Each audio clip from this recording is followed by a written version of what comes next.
नाही, आता याच्यामध्ये कोणी ना कोणीतरी उमेदवार राहणारच होतं. आज त्यांचा उमेदवार जाहीर झाला, अजून झालेला नाही, म्हणजे अधिकृत जाहीर झालेला नाही. उमेदवार जाहीर झाल्यानंतर जी निवडणुकीची तयारी आम्ही अगोदर करून ठेवलो आहे त्या मुद्द्यावर आम्ही जनतेमध्ये जाणार आहोत. त्यामुळं असं काही नवीन गोष्ट घडली किंवा असं जे गोष्ट घडली जी काही अनपेक्षित होती असं मला काही वाटत नाही. आणि उमेदवार कोणी असला तरी आदरणीय प्रधानमंत्री नरेंद्र मोदींच्या नेतृत्वाखाली झालेल्या कामांच्या आधारावरच जनतेमध्ये आम्ही जाणार आहोत आणि जनतेपुढे आमचे विकास कामं आम्ही मांडणार आहोत. कोणीही उमेदवार असला तरी माझं काम जनतेपुढं मी मांडलेलं आहे आणि कामाच्या आधारावरच.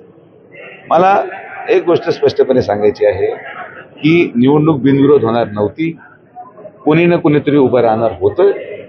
आज एक व्यक्ती समोर येऊन उमेदवारी त्या ठिकाणी घेतोय, आनंद आहे.